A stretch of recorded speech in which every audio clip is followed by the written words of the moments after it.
Bismillah walhamdulillah wassalatu wassalamu ala rasulillah Sayyidina Maulana Muhammad bin Abdullah wa ala alihi wa sahbihi wa man wala wa la hawla wa la quwwata illa billah. Amma ba'd, para habaib, para ulama, segenap keluarga besar dan dzurriyyah Al-Habib Al-Imam Al-Arif Billah Habib Abdul Qadir bin Alawi As-Segaf, pejabat pemerintah yang hadir, yang sipil, yang Polri atau TNI yang kami hormati, hadirin sekalian yang dirahmati Allah Subhanahu wa taala. Dari cerita manaqib sejarah Al-Habib Abdul Qadir bin Alawi As-Segaf, Anda bisa bayangkan bagaimana irtibat, ikatan, ta'alluq daripada beliau dengan datuk-datuknya, dengan ajdadnya. Beliau mendapatkan perhatian khusus, beliau mendapatkan kecintaan khusus, sehingga dalam segala hal kesulitannya maka datang mereka untuk menolongnya. Dan itu bukan hanya sekedar ia dapatkan secara mimpi, tetapi yaqadhah, saudara. Ini adalah satu bukti bagaimana kecintaan daripada ajdad sangat besar kepada kita. Cuma kita aja yang menjauh daripada mereka. Kita ini menghijab diri kita daripada mereka, saudara. Kita yang menutup diri kita daripada mereka. Padahal mereka selalu memperhatikan kita. Wa qul i'malu fasayarallahu 'amalakum wa rasuluhu wal mu'minun. Beramallah kalian, Allah menyaksikan perbuatan kamu, Rasulullah menyaksikan perbuatan kamu, orang-orang yang beriman, orang-orang yang soleh menyaksikan perbuatan kamu. Amal kita yang menghijab daripada mereka. Bagaimana mereka akan mendekat kepada kita, sedangkan kita adalah orang yang berlumuran dosa. Bagaimana Nabi akan mendekat kepada kita? Bagaimana salafus saleh akan mendekatkan kepada kita? Bukan hanya dosa yang kita lakukan, bahkan dosa besar yang kita laksanakan. Kalau ini menjadi hijab sampai akhir hayat kita, apalagi menjadi hijab kita kepada Nabi Muhammad sampai dari kiamat, maka kita menjadi orang yang paling menyesal nantinya. Karena itu, bersihkan diri kita daripada hijab itu. Dikatakan oleh Habib Ahmad bin Hasan Al-Attas, salaf kita nih, dengan kita tidak ada yang ingin menjauh. Cuma salaf kita ini ibarat suami istri, yang istrinya tadi itu lagi datang bulan.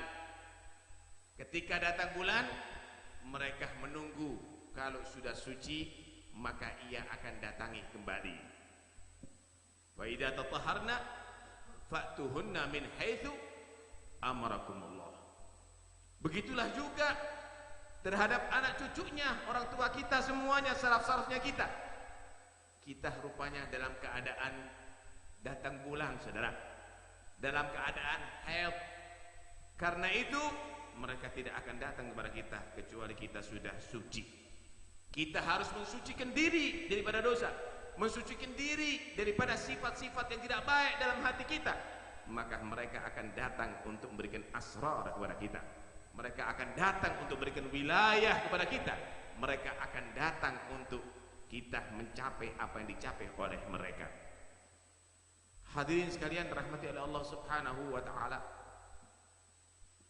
Karena itu jangan ada yang pisah daripada lokomotifnya salaf, terus bergandengan, karena mereka akan menyampaikan kita kepada yang diridhoi oleh Allah Subhanahu wa ta'ala. Tapi kalau kita berpisah, maka Anda akan ketinggalan dan Anda tidak akan sampai, Anda akan berhenti di tempat atau mungkin Anda dalam jalur yang lainnya. Karena itu Al-Habib Abdullah bin Al-Haddad berpesan 3 hal yang harus kamu miliki. Ilzam kitab Allah watba' sunnatan waqtad hadakallahu bil aslafi.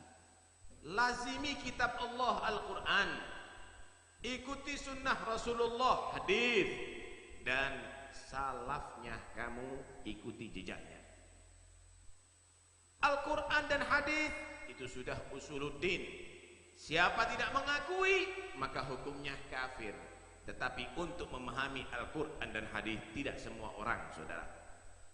Maka supaya tidak salah pilih, salafnya kamu ikuti, karena mereka adalah orang yang paling mengenal dengan Al-Quran dan hadis Rasulullah sallallahu alaihi wa alihi wasallam. Ketika sudah mengikuti as-salaf, maka insya Allah akan selamat, saudara. Karena itu ketika kita mendidik anak-anak kita, maka kita ini bukan mendidik ini Al-Qurannya begini nak, ini hadisnya begini, enggak. Kita mendidik, ayo sholat yang benar itu begini, sholat yang betul itu adalah begitu. Setelah mereka melaksanakan sholat, baru dididik dalilnya. Kenapa sholat itu ada sholat duhur, ada sholat asar, nih kewajiban sholat disebutkan dalam Al-Quran, nih dari hadis. Kenapa duhur 4 rakaat, nih dari hadisnya begini. Kenapa setiap rakaat itu ada ruku, ada i'tidal, ada sujud, baru dibawakan dalil-dalilnya. Bukan berarti belajar Al-Quran dan hadisnya dulu, kemudian amalnya nanti menyusul, akhirnya terlambat. Didik sholatnya dulu, ngikuti kamu sholat yang benar, ngikuti orang yang tahu sholat. Didik wudhu yang benar dulu, ngikuti orang yang kenal wudhu. Kalau sudah demikian, baru diajarkan dasar-dasarnya, istimbatnya, usulnya, fikihnya, qawaidnya, semuanya diajarkan. Tapi itu setelah ittiba, setelah mengikuti.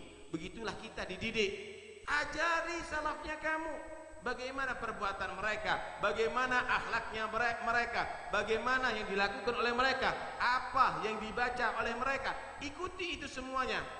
Nanti setelah itu baru kita pelajari, ternyata yang dibaca sesuai dengan riwayat ini, ternyata yang dilakukan sesuai dengan firman ini, ternyata semuanya ada, semuanya ada.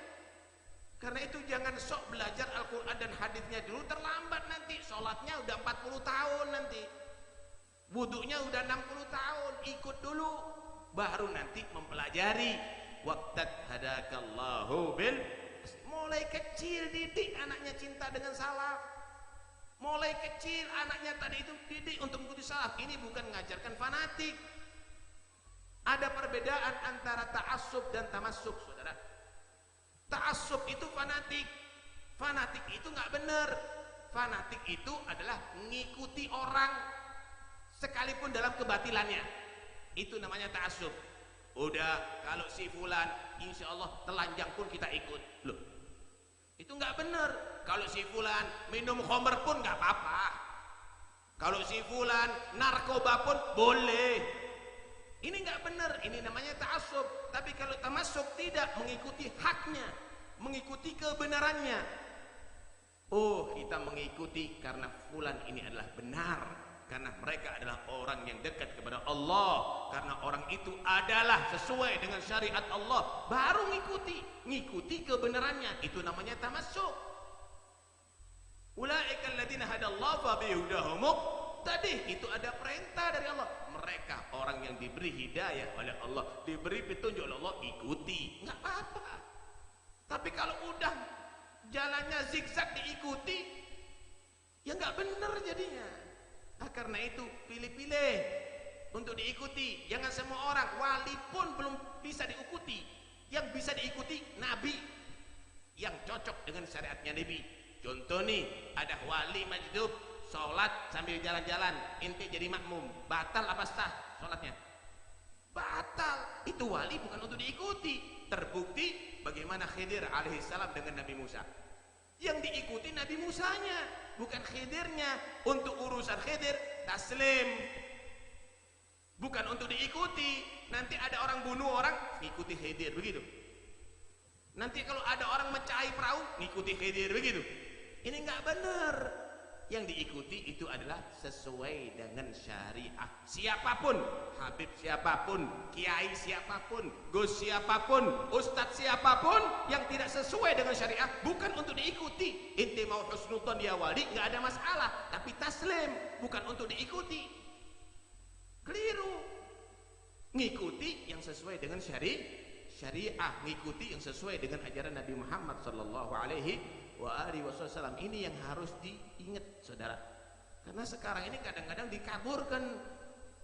Kalau si fulan ini ngerjakan, kita akan kerjakan. Ngaku lagi. Pakai musik macam-macam, ngikuti jejaknya Wali Songo katanya. Anda ini menisbatkan Wali Songo ini seperti pemain apa namanya? Wayang apa? Masa begitu inti menisbatkan Wali Songo? Wali Songo itu ngajak orang yang Hindu jadi Islam. Wali Songo itu ngajak orang yang Buddha jadi Islam. Tapi kalau kamu melakukan itu, yang Islam bisa jadi Hindu. Nggak benar, jangan menisbatkan itu kepada Wali Songo. Hati-hati. Ini bisa pelecehan terhadap wali, saudara. Istihgarul aulia, meremehkan aulia itu sama dengan meremehkan Allah. Tidak menghargai Tuhannya. Kalau mereka bukan untuk bisnis, bukan cari duit, tapi ini adalah untuk cari duit. Mananya yang seperti Wali Songo? Mananya? Berapa banyak orang Islam yang ada di tangannya dia? Berapa banyak orang yang bertobat di tangannya dia? Jangan-jangan orang bermaksiat karena dia, campur laki perempuan, nggak sholat subuh karena dia. Karena itu hati-hati ada di sini. Kita jangan mau terfitnah. Dan inilah yang disabarkan oleh Nabi SAW dalam hadis, Innallaha la yantazi'ul ilma min ibadihi intiza'an walakin biqabdil ulama. Allah tuh tidak mencabut ilmu di antara hambanya dengan serta-merta seperti paku dicatut begitu. Moro-moro bodoh kabeh. Enggak. Tetapi biqabdil ulama, dengan dimatikan ulama yang beneran. Ulama yang beneran. Siapa ulama yang beneran? Mereka ahlul khasyah, ahlul taqwa. Mereka orang yang takut kepada Allah. Innama yakhsyallaha min ibadihil ulama. Inna kalau bergandeng dengan mazaidah ada ifadatul hasr. Hanya saja yang takut kepada Allah itulah ulama. Ulama beneran ini dimatikan oleh Allah, sehingga muncullah ulama-ulama yang nggak bener, namanya surah.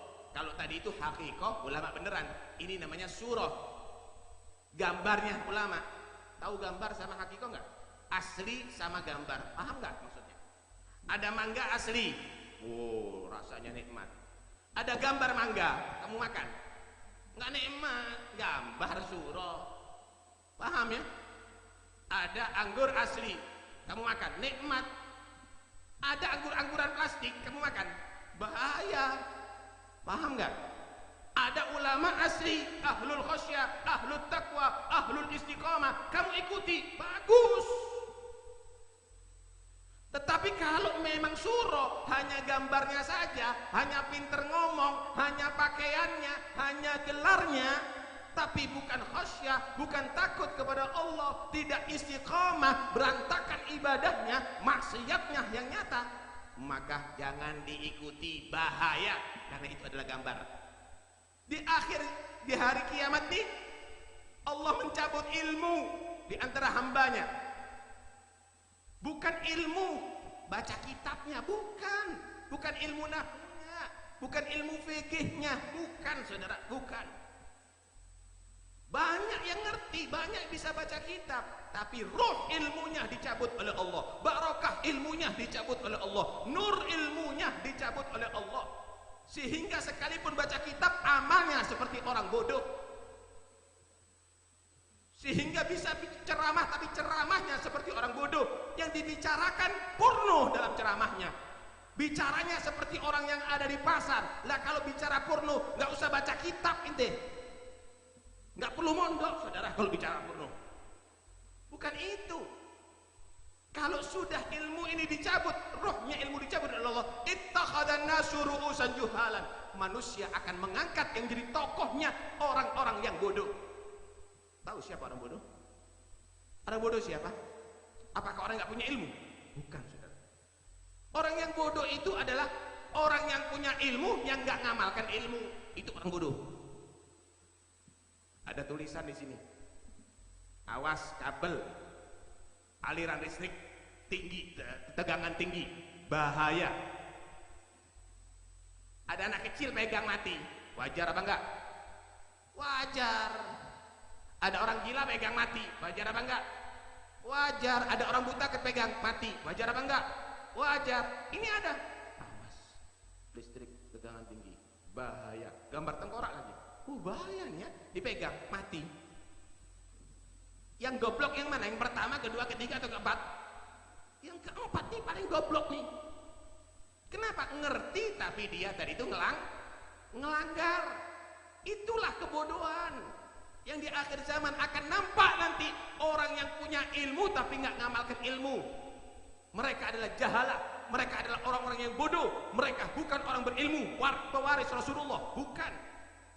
Kalau sudah demikian, su'ilu an ilmin, ditanya tentang ilmu, ditanya tentang ilmu beneran, aftau bighairi ilmin, fatwanya tidak sesuai dengan ilmu beneran, diukur dengan hawa nafsunya. Oh nggak apa-apa, asal akad begini, asal diakad begitu boleh. Hilahnya dipakai, bukan khosyahnya yang dipakai, bukan waroknya yang dipakai. Kalau sudah demikian, fadallu wa adallu, sesat dan menyesatkan.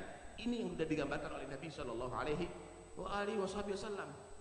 Karena itu pilih-pilih, saudara, pilih-pilih di dalam mencari panutan.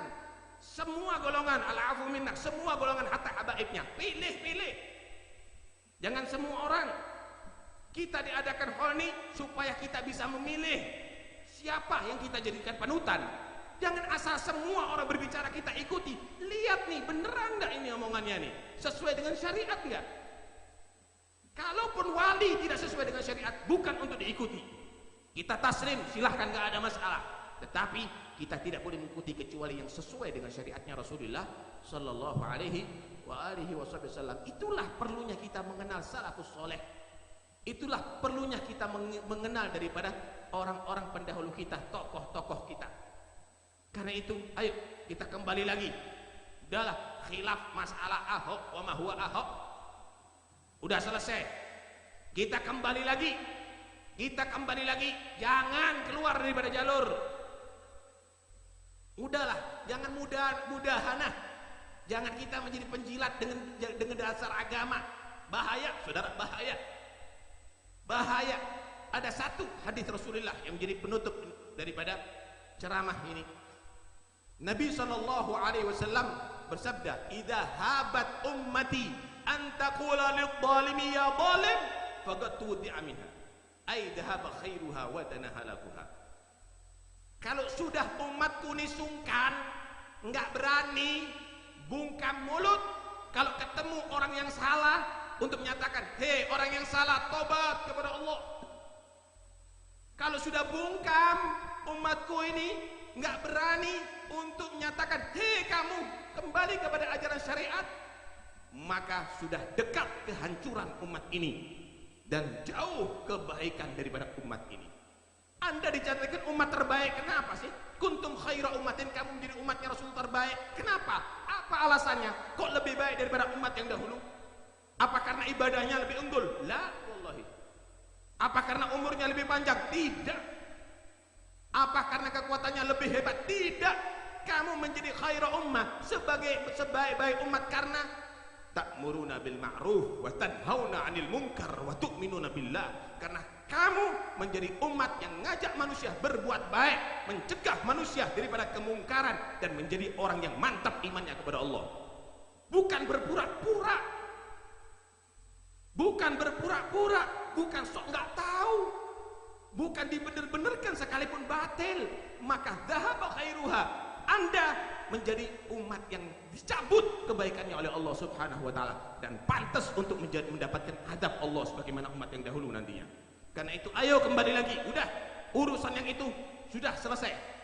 Sekarang kita kembali lagi menjadi umat yang mengajak manusia untuk berbuat baik, menjadi umat yang tegas untuk menyatakan salah, dan menjadi umat yang memantapkan iman kepada Allah Subhanahu wa taala. Insyaallah berkat Al Habib Abdul Qadir bin Ahmad bin Abdul Qadir bin Alwi As-Sigaf, Allah insyaallah jadikan satu hati kita kembali. Allah satukan hati umat Islam. Allah cabut kebencian di antara umat Islam. Allah cabut kedengkian di antara umat Islam. Dan mudah-mudahan insyaallah Allah bimbing kita ke jalan yang Allah ridhai. Yang bermaksiat Allah buka hatinya menjadi orang yang bertobat insyaallah. Yang malas Allah buka hatinya menjadi orang yang giat insyaallah. Yang jauh mudah-mudahan menjadi orang yang dekat kepada Allah. Mudah-mudahan panjang umur, sehat walafiat lahir batin, sebagaimana Allah takdirkan tahun ini kita bertemu kembali dalam majlis yang sama di tahun yang akan datang. Mudah-mudahan Allah pertemukan kembali fi khair wa afiyah, dan mudah-mudahan masuk ke Ramadan penuh dengan semangat ibadah, takwa dan taat kepada Allah. Amin ya rabbal alamin. Sallallahu alaihi wasallam Muhammad wa alihi wasallam. Walhamdulillah rabbil alamin. Assalamualaikum warahmatullahi wabarakatuh.